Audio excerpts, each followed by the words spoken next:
आज हम आपको दिखाने जा रहे हैं एक हैरत अंगेज इजाद जो सिर्फ एक मशीन नहीं बल्कि एक इंसान की समझ, मुहारत और मुस्तकबिल की झलक है।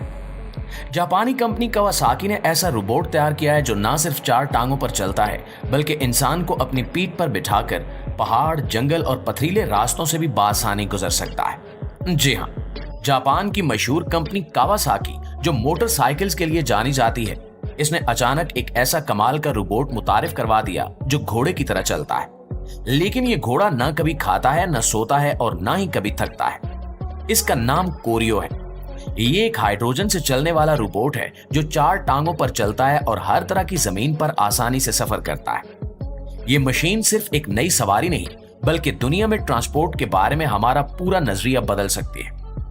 जापान के ओसाका शहर में मुनक्किद होने वाली एक बड़ी नुमाइश में जब सब लोग नई तेज रफ्तार मोटरसाइकिल देखने का इंतजार कर रहे थे, तब कावासाकी ने सबको चौंका दिया और ये रोबोट घोड़ा सबके सामने पेश किया। ये घोड़ा तकरीबन 1.5 मीटर ऊंचा है, यानी इंसान की छाती के बराबर। कोरियो के अंदर एक छोटा मगर ताकतवर हाइड्रोजन इंजन नस्ब है जो एक जनरेटर को चलाता है और ये जनरेटर हर टांग के अंदर मौजूद अलग अलग मोटरों को बिजली देता है। इसका मतलब यह है कि इसकी हर टांग अलग तरीके से काम कर सकती है, जिससे ये किसी भी मुश्किल रास्ते पर बआसानी चल सकता है। इसकी सबसे खास बात यह है कि ये सफर के दौरान सिर्फ पानी की भाप खारिज करता है, यानी माहौल को बिल्कुल भी आलूदा नहीं करता। इसके पंजे रबड़ के बने हुए हैं जो इसे फिसलने नहीं देते और सेंसर्स हर कदम को चेक करते हैं ताकि ये रोबोट किसी जानदार की तरह चुपचाप मगर पुरएतमाद तरीके से चल सके।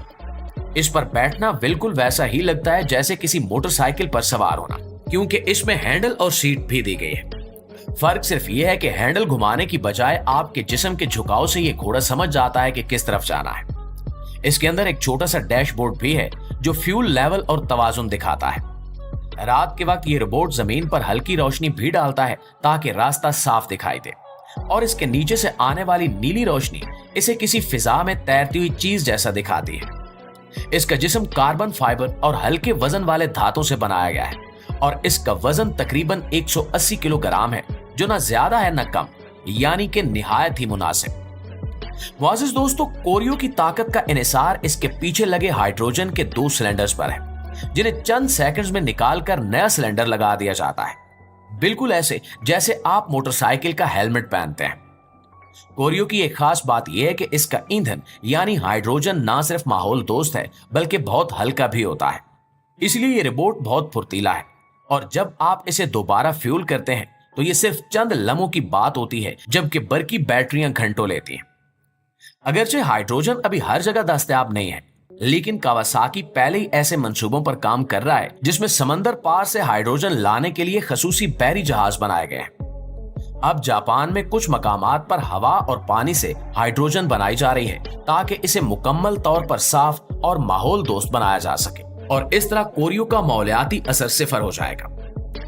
प्यारे साथियों, ये टेक्नोलॉजी बिल्कुल नई है, लेकिन कावासाकी कोई आम कंपनी नहीं है। इसका माजी भी शानदार है। कावासाकी ने ना सिर्फ मोटरसाइकिलें बनाई बल्कि रोबोट्स भी तैयार किए जो कारखाने में वेल्डिंग करते हैं, पेंटिंग करते हैं और अब तो अस्पतालों में सर्जरी भी करते हैं। सन 1968 से लेकर अब तक कावासाकी ने दर्जनों किस्म के रोबोट्स बनाए जो मुख्तलिफ कामों के लिए इस्तेमाल होते हैं, जैसा कि पुर्जे जोड़ने, पैकिंग, कोटिंग और यहां तक कि इंसानी जिस्म के अंदर ऑपरेशन तक। 2015 में कंपनी ने एक खास रोबोट बनाया जो 2 बाजुओं वाला था और इंसान के साथ काम कर सकता था। फिर वो मेडिकल फील्ड में भी दाखिल हुए और हीना तोरी नामी एक सर्जिकल रोबोट बनाया जिसने कम से कम कट लगाकर ऑपरेशन करना मुमकिन बनाया। यही सब तजुर्बात मिलकर आज कोरियो की शक्ल में सामने आया। लेकिन अब सवाल ये पैदा होता है कि दुनिया में पहले भी रोबोट्स थे तो कोरियो खास क्यों है? क्योंकि बाकी रोबोट्स जैसा कि बूस्टन डायनामिक्स का स्पोर्ट जो कि सिर्फ 40-50 मिनट चल सकता है और वजन भी ज्यादा नहीं उठा सकता, या हुंडई का डेली जो सिर्फ अंदरूनी जगहों पर चलता है, या यामाहा का मोटोबोट जो कि एक मोटरसाइकिल चलाता है मगर खुद नहीं चल सकता, ये सब किसी न किसी लिहाज से महदूद है। लेकिन कोरियो इंसान को बिठाकर खुरदरे और नाहमवार रास्तों पर ले जा सकता है। ये ना सिर्फ एक सवारी है बल्कि एक मुकम्मल तब्दीली है जो हमें ये बताती है कि आने वाले वक्त में हम सड़कों पर चलने वाली गाड़ियों को छोड़कर ऐसे रोबोट्स को तरजीह देंगे जो हर जगह चल सकेंगे। लेकिन दोस्तों, कोरियो को आम लोगों तक पहुंचने के लिए अभी कुछ रुकावटों का सामना है। मसलन इसकी कीमत जो बहुत ज्यादा हो सकती है, इसकी मुरम्मत जो कि बहुत मुश्किल हो सकती है, और सबसे अहम ये कि हर मुल्क में हाइड्रोजन स्टेशंस अभी बहुत कम है। साथ ही ये भी वाज़ेह नहीं है कि इसे सड़क पर चलाने के लिए किसी खास लाइसेंस की जरूरत होगी या नहीं। मगर ये सब वो मसाइल हैं जो हर नई टेक्नोलॉजी के साथ आते हैं। नाज़रीन, जापानी साइंसदान एक और इनकलाबी मंसूबे पर काम कर रहे हैं जो आने वाले वक्त में जंगों का नक्शा बदल सकता है, और वो है हाइब्रिड एयर ड्रोन सिस्टम, जो ना सिर्फ फिजा में परवाज करेगा बल्कि जमीन पर उतरकर रोबोट की तरह चल भी सकेगा। जी हाँ, अब वो वक्त दूर नहीं जब एक ही मशीन आपके लिए आसमान से निगरानी करेगी, फिजा से वीडियो रिकॉर्ड करेगी, और जैसे ही जरूरत पड़ेगी वो जमीन पर उतरकर रोबोट में बदल जाएगी, दरख्तों, दीवारों और रास्तों में रुकावटों को पार करेगी और दुश्मन की आंखों से ओझल होकर अपना मिशन मुकम्मल करेगी। इस नई टेक्नोलॉजी पर जापान की कई कंपनियां काम कर रही हैं, लेकिन कावासाकी इस मैदान में सबसे आगे है, क्योंकि इनके पास ना सिर्फ फौजी तजुर्बा है बल्कि सनती और रोबोटिक्स की तारीख भी बहुत पुरानी है। ये हाइब्रिड एयर ग्राउंड रोबोट अपने अंदर एक खास फ्यूल सेल रखता है जो हाइड्रोजन गैस से चलता है, बिल्कुल कोरियो की तरह। लेकिन ये गैस उसे ना सिर्फ उड़ाने में मदद देती है बल्कि जमीन पर चलते वक्त इसकी पावर भी बनाती है।